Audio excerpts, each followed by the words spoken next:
ప్రేక్షకులందరికీ నమస్కారం. ఈరోజు మన స్టూడియోలో ప్రముఖ ఆధ్యాత్మికవేత్త, ఆస్ట్రాలజర్ బ్రహ్మశ్రీ సుభాష్ శర్మ గారు మనతో ఉన్నారు. గురుగారితో మాట్లాడేద్దాం. నమస్కారం గురుగారు. శ్రీమాత్రేనమండి. గురుగారు, ఏప్రిల్ మాసంలో మకర రాశి వారి పరిస్థితి ఎలా ఉండబోతుంది? షష్టగ్రహ కూటమి ప్రభావం ఈ రాశి వారి మీద ఈ నెల ఎలా ఉండబోతుంది గురుగారు? ముఖ్యంగా మకర రాశి వారికి ఈ నెల గ్రహ ఫలితాలు, అలాగే షష్టగ్రహ కూటమి యొక్క ప్రభావం కూడా తృతీయ స్థానంలో సంచరిస్తుంది. తృతీయ స్థానంలో మకర రాశి వారికి ఇప్పుడున్నటువంటి జాతక ప్రకారంగా చూసుకుంటే రవి భాగ్య మంచి స్థానంలోనే ఉన్నాడు. అందులోనూ ఇప్పుడున్నటువంటి మకర రాశి వారికి 3వ స్థానంలో ఈ షష్టగ్రహ కూటమి ఏర్పడింది కనుక కొంతవరకు శుభ ఫలితాలే అని చెప్పుకోవచ్చు. మకర రాశి వారికి ఇప్పుడు మళ్ళీ ఇంకోటి ఏంటంటే ఏలినాటి శని ప్రభావం కూడా వెళ్ళిపోయింది కనుక మకర రాశి వారికి శుభయోగముతో పాటు అదృష్ట యోగం అని కూడా చెప్పుకోవచ్చు. అందులోనూ ఇప్పుడు రాబోయేటటువంటి కాలంలో మకర రాశి వారికి మంచి రాజయోగము, మంచి అదృష్ట యోగంతో పాటు ఆర్థికపరమైనటువంటి విషయాలలో, విదేశీపరమైనటువంటి విషయాల్లో మంచి శుభ ఫలితాలను చవి చూసేటటువంటి అవకాశాలు మకర రాశి వారి జాతకంలో ఏర్పడబోతున్నాయి. ఇక ఈ షష్టగ్రహ కూటమి యొక్క ప్రభావం అంటారా, ఈ షష్టగ్రహ కూటమి యొక్క ప్రభావం పాజిటివ్గానే ఉంటుంది తప్ప అంత నెగిటివ్గా ఉంటుంది అని చెప్పుకోలేము. ఎందుకంటే ఈ మకర రాశి వారికి కనుక చూసుకుంటే మకర, కుంభం, మీనం, మేషం, వృషభం, మిథునం 6వ స్థానంలో గురు సంచారం అనేటటువంటి నడుస్తుంది. 6వ స్థానం గురు సంచారం చాలా శుభ ఫలితాలను ఇచ్చేటటువంటి స్థానం అని చెప్పుకోవచ్చు. అందులోనూ ఇప్పుడున్నటువంటి ప్రస్తుత కాలంలో వీళ్లకు మకర రాశి వారికి అదృష్ట యోగంతో పాటు మంచిగా రాష్ట్ర రాజకీయ భవిష్యత్తులో ఉన్నటువంటి వాళ్ళు, ఉద్యోగ రంగంలో ఉన్నటువంటి వారికి మంచి కీర్తి ప్రతిష్టలు దొరికేటటువంటి అవకాశం ఏర్పడుతూ ఉంటుంది. ఇక పైన చూసుకుంటే సినిమా సెలబ్రిటీస్ కానివ్వండి, అలాగే ఈ నాటక రంగంలో ఉన్నటువంటి వారికి కానీ మంచి మంచి అవకాశాలు, మంచి మంచి ఆదరణ, అలాగే పేరు ప్రఖ్యాతలు, సమాజంలో మంచి గౌరవ గుర్తింపులు వచ్చేటటువంటి లక్షణాలు కూడా చాలా మట్టుకు కనిపిస్తూ ఉన్నాయి. పెండింగ్ పనులు కూడా చాలా సకాలంలో పూర్తయ్యేటటువంటి లక్షణాలు ఉన్నాయి. ఎవరైతే కోర్టు కేసులలో కానీ, పోలీస్ స్టేషన్ వ్యవహారాదులలో కానీ, భూ తగాదాల విషయాల్లో కానీ ఎవరైతే ఇబ్బందులు పడుతున్నారో వాళ్లకు ఒక మంచి అవకాశము, మంచి కొలిక్కి వచ్చేటటువంటి లక్షణాలు ఇప్పుడు ఈ మాసంలో వీళ్ళ జాతకంలో ఏర్పడతాయి కనుక ఏప్రిల్ మాసము వీళ్లకు అనుకూలమైనటువంటి మాసంగా చెప్పుకోవచ్చు. ఈ ఏప్రిల్ నెలలో పౌర్ణమి తర్వాత వీళ్ళకు మంచి శుభ ఫలితాలతో పాటు అదృష్ట యోగాలు, అలాగే రాజయోగం అనుభవించేటటువంటి అవకాశం కూడా ఈ పౌర్ణమి తర్వాత వీళ్ళ జాతకంలో ఏర్పడబోతుంది కనుక వీళ్ళకు శుభయోగము అని చెప్పుకోవచ్చండి. గురుగారు, ఏ విభాగాల్లో వీళ్ళు ఎక్కువగా జాగ్రత్తలు పడాల్సిన అవసరం కనిపిస్తుంది అంటారు? ముఖ్యంగా వీళ్ళు ఏ విధానం అంటే ముఖ్యంగా డబ్బు విషయంలో చాలా జాగ్రత్తగా ఉండాలి. ఎందుకంటే మకర రాశిలో పుట్టినటువంటి జాతకులు విచ్చలవిడిగా ఖర్చులు పెడుతూ ఉంటారు, అనవసరమైనటువంటి వాటికి ఖర్చు పెడుతూ ఉంటారు. మనకి ఈరోజు ఈ వస్తువు పనికి వస్తుందా లేదా అనేటటువంటి వాళ్ళ జాతకంతో సంబంధం లేదు, వాళ్ళకి అసలు అవసరం లేదు, కానీ వాటికి అనవసరంగా తగలేస్తూ ఉంటారు. డబ్బు విషయంలో జాగ్రత్తగా ఉండాలి.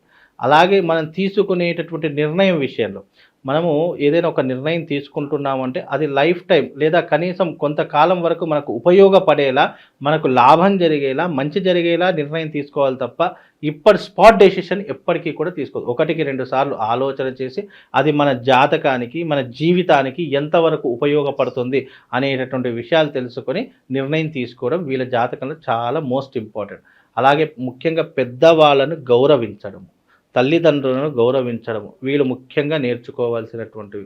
ప్రతి విషయానికి కోపం పడడము, ఆవేశంతో నిర్ణయం తీసుకోవడము, ఎవరో ఏదో అన్నారని చెప్పి ప్రేరేపిస్తే మనం తొందరపడి నిర్ణయాలు తీసుకోవడం, ఇవన్నీ కొన్ని మానుకోవాలి. ఇలాంటివి కొన్నిటికి దూరంగా ఉంటే వీళ్ళ జాతకం చాలా అద్భుతంగా ఉంటుందండి. గురుగారు, ఏదన్నా వ్యాపారాల్లో ఇన్వెస్ట్మెంట్ చేయాలనుకుంటే ఎక్కువగా లాభదాయకం అంటే ఏం చెప్తారు? ఏ వ్యాపారాలు చెప్తారు వీళ్ళకి? ముఖ్యంగా లాభదాయకమైనటువంటివి అంటే కనుక ఈ యొక్క మకర రాశి వారికి ఐరన్ బిజినెస్ చాలా కలిసి వస్తుంటుంది. అలాగే ఎలక్ట్రికల్ బిజినెస్ కలిసి వస్తూ ఉంటుంది. హాస్టల్స్ కలిసి వచ్చేటటువంటి లక్షణాలు ఉంటూ ఉంటాయి. అందులోనూ వీళ్ళకు ఫైనాన్స్ రంగం కానివ్వండి, గోల్డ్ ఫైనాన్స్ కానివ్వండి, లేదా భూములు తాకట్టు పెట్టుకొని ఫైనాన్స్ ఇచ్చేటటువంటి రంగంలో వీళ్ళు చాలా నిష్ణాతులై ఉంటారు. అలాంటి రంగంలో ఏదైనా అడుగు పెడితే కనుక వీళ్ళ జీవితంలో చాలా అద్భుతమైనటువంటి యోగం కనబరుస్తుందండి. ఆరోగ్యపరంగా ఎలా ఉండబోతుంది గురుగారు? ఆరోగ్యపరంగా బాగానే ఉంటుంది, పెద్ద చెప్పుకోదగ్గటువంటి అంశాలు. ఎందుకంటే శని కూడా మార్పు చెందాడు కాబట్టి వీళ్ళకి ఏలినాటి శని ప్రభావం అయిపోయింది కాబట్టి వీళ్ళ జాతకం చాలా అద్భుతంగా ఉంది అని చెప్పుకోవచ్చు. మకర రాశి వారికి ఈ మాసము చాలా లాభదాయకమైనటువంటి మాసం, అదృష్టాన్ని కనబరిచేటటువంటి మాసంగా చెప్పుకోవచ్చు. ప్రేమ వివాహాలు ఎవరైతే చేసుకోవాలనుకుంటున్నారో వేళ పరిస్థితి ఎలా ఉండబోతుంది గురుగారు? ప్రేమ వివాహాలు అనేటటువంటి వాటికి వస్తే గనక ఈ నెలలో గనక వీళ్ళు ప్రేమ వివాహాలు చేసుకునేటటువంటి లక్షణాలు కనిపిస్తూ ఉన్నాయి. లేదా వివాహం కుదరనటువంటి వారికి వివాహం కుదిరేటటువంటి లక్షణాలు ఈ మాసంలో చాలా అద్భుతంగా ఏర్పడుతూ ఉన్నాయి. అంటే వివాహ గడియలు వీళ్ళకి దగ్గరికి వచ్చాయి అని అర్థము. కనుక మీరు ప్రయత్నపూర్వకంగా వివాహం కోసం ప్రయత్నం చేస్తే తప్పకుండా వివాహం జరిగేటటువంటి అవకాశం వీళ్ళ జాతకంలో ఏర్పడబోతుంది. అలాగే మంచి సంబంధాలు వచ్చేటటువంటి అవకాశాలు ఉంటాయి. జీవితంలో వీళ్ళకు స్థిరపడేటటువంటి లక్షణాలు ఈ మాసం నుండి ప్రారంభమవుతాయి. అది పౌర్ణమి తర్వాత వీళ్ళకు ఘడియలు అనేటటువంటివి ఏర్పడుతూ ఉంటాయి. కనుక ఈ మాసం వీళ్ళకు పౌర్ణమి తర్వాత అద్భుతమైనటువంటి యోగంగా చెప్పుకోవచ్చు. నిరుద్యోగుల పరిస్థితి ఏంటంటారు గురుగారు? అలాగే స్థాన చలనం వెనక కనిపిస్తుందా? ప్రైవేట్ ఉద్యోగులు కావచ్చు, గవర్నమెంట్ వాళ్ళకి కావచ్చు. ముఖ్యంగా వీళ్ళకు నిరుద్యోగులు ఎవరైతే ఉన్నారో మంచి ఉద్యోగం అవకాశాలు వచ్చేటటువంటి అవకాశాలు ఉంటూ ఉంటాయి. అలాగే వీళ్ళకు విదేశీ రంగంలో కానీ లేదు అని అంటే గనక ప్రస్తుత కాలంలో ఎవరైతే ఉద్యోగ ప్రయత్నాలు చేస్తున్నారో వాళ్ళకు సఫలీకృతమయ్యేటటువంటి అవకాశాలు ఏర్పడుతూ ఉంటాయి. అందులోనూ రాబోయేటటువంటి రోజుల్లో వీళ్ళకు శుభం లాభంతో పాటు మీరు అన్నట్టుగా రాష్ట్రంలో కానివ్వండి, దేశంలో కానీ మంచి పేరు ప్రఖ్యాతలు సాధించుకునేటటువంటి జాతకంలో ఈ యొక్క మకర రాశి వారు చాలా అద్భుతంగా కనిపిస్తూ ఉన్నారు. ఈ ఉద్యోగ విషయంలో ప్రయత్నపూర్వకంగా సాధించుకోవాల్సి ఉంటుంది. కాబట్టి తప్పకుండా ఉద్యోగాలు మాత్రం వచ్చేటటువంటి లక్షణాలు వీళ్ళ జాతకంలో విద్యార్థులకు మంచి భవిష్యత్తు ఏర్పడుతూ ఉంటుంది. రాబోయేటటువంటి వారికి కూడా మంచి భవిష్యత్తు అనేటటువంటి ఏర్పడబోతుంది. విద్యారంగంలో మంచి ఉత్తీర్ణత సాధిస్తుంటారు. మంచి మార్కులతో వీళ్ళు విజయం సాధించేటటువంటి లక్షణాలు కనిపిస్తున్నాయండి. గురుగారు, చాలా వరకు మంచి ఫలితాలు కనిపిస్తున్నాయి. మరి ఇవన్నీ సక్రమంగా నెరవేరాలంటే మంచి రెమెడీస్ అని ఉంటే తెలియజేయండి వీరి కోసం. ముఖ్యంగా వీళ్ళు ఏదైనా ఆరాధన చేసుకోవాలంటే అమ్మవారి యొక్క ఆరాధన శ్రీచక్రోపాసన చేసుకొని చాలా ఉత్తమం. ప్రతి నిత్యము శ్రీచక్రార్చన చేసుకోవడము లేదా ప్రతి శుక్రవారం అమ్మవారి యొక్క ఆలయానికి వెళ్ళి దర్శనం చేసుకొని చాలా మంచిది. ఇక వీళ్ళకు ఒక రక్షణ కవచం ఏదైనా కావాలి అని అనుకుంటే గనక వీళ్ళకు కరంగలి మాల ఒకటి సజెస్ట్ చేస్తారు. మీరు తప్పకుండా మకర రాశి వారు ఎవరైతే ఉన్నారో కరంగలి మాలను ధరించుకోవాలి. ఏలినాశని ప్రభావం అయిపోయింది. కాకపోతే ఇది షష్టగ్రహ కూటమి యొక్క ప్రభావం వల్ల కొంత నెగిటివ్ ఇంపాక్ట్ కొట్టేటటువంటి అవకాశం ఉంటుంది. దానికోసం వీళ్ళందరూ కూడా కరంగలి మాలను ధరించుకునే ప్రయత్నం చేయండి. తద్వారా వీళ్ళకు శుభం లాభంతో పాటు వీళ్ళకు ఒక రక్షణ కవచంలా వీళ్ళ మెడలో ఉన్నంత కాలము భగవంతుడు తోడుగా ఉంటాడండి. గురుగారు, విశేషంగా వీళ్ళు ఏమైనా దానాలు ఏమైనా చేసుకుంటే బాగుంటుందంటారు? ముఖ్యంగా మకర రాశి వారు ఏదైనా దానం చేసుకోవాలి అని అంటే గనక వీళ్ళు కందిపప్పుని దానం చేయమని చెప్పండి.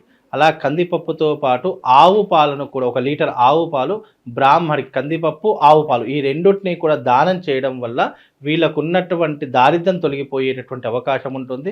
అలాగే వీళ్ళకున్నటువంటి ఆర్థిక పరమైన లావాదేవీలు కానివ్వండి, ఫైనాన్స్కి సంబంధించిన ఇబ్బందులు కానివ్వండి, కుటుంబ పరంగా ఉన్నటువంటి ఇబ్బందులు కానీ కొంతవరకు దూరం అయిపోయేటటువంటి అవకాశాలు ఈ 2 దానాల వల్ల కలుగుతుంది. కాబట్టి కందిపప్పు, పాలు, ఆవు పాలు ఈ 2 కూడా దానం ఇవ్వండి. తప్పకుండా వాళ్ళకు శుభం లాభం కలుగుతుందండి. చాలా బాగా వివరించారు గురుగారు. ధన్యవాదాలు.